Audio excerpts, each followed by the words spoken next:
The call came at 2 a.m. No name, just vibration against the nightstand. Relentless, like it knew I was already awake. I didn't answer.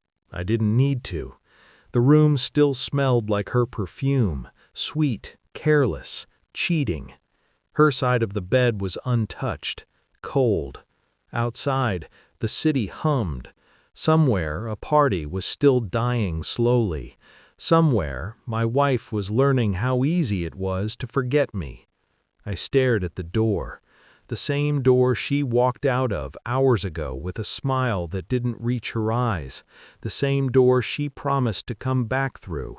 I whispered to myself, "Calm, don't rush it," because when people betray you, they expect chaos. They don't expect silence.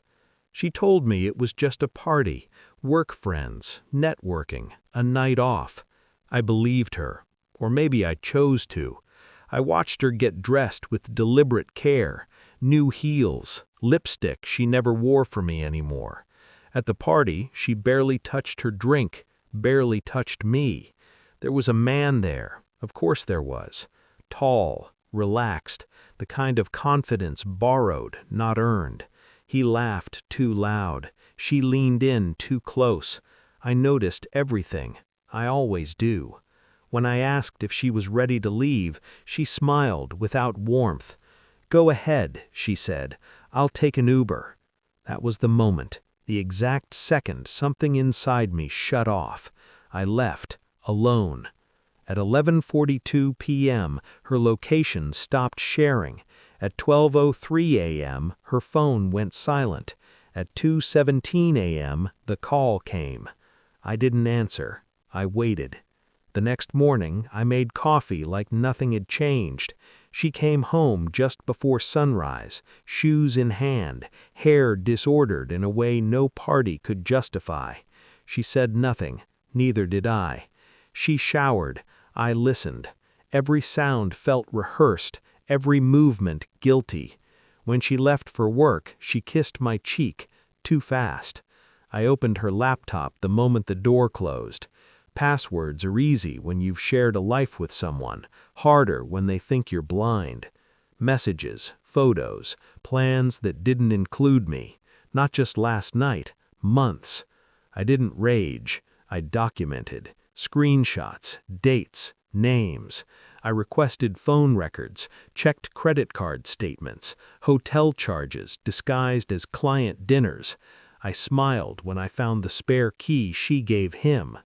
People think betrayal is loud. It's not. It's administrative. The proof arrived on a Wednesday, neatly packaged, undeniable. I placed the folder on the kitchen table that evening. She saw it the moment she walked in. Her steps slowed. "What's that?" she asked. I didn't look up. "Open it." Her hands shook, just slightly. The color drained from her face page by page. "I can explain." "I know," I said softly. "That's why I didn't ask." She cried, collapsed into apologies, swore it meant nothing. I watched her like a stranger. "You left with him," I said, "in front of everyone." Silence. "That was the only honest thing you did." She didn't know, not yet. The locksmith had already been paid. The lease was already transferred. My name removed. Her name alone. I packed while she was at work, only what mattered. That night, I stayed elsewhere. The next day, she came home early. I watched the security feed from my phone. Her key slid into the lock, turned, stopped, again, harder. Panic set in quickly. Phones were dialed, voicemails left. She pounded the door. I answered on the third call. "Why doesn't my key work?" she cried. "It does," I said calmly, "just not there anymore." "What did you do?" I accepted reality. She screamed, threatened, begged. I hung up. Now the apartment is quiet, too quiet. No perfume, no lies disguised as love. I sit with my coffee and watch the city wake up. People think revenge needs fire. It doesn't. It needs timing. She lost the man, the marriage, the illusion that I would stay. I didn't win. I detached, and that's worse.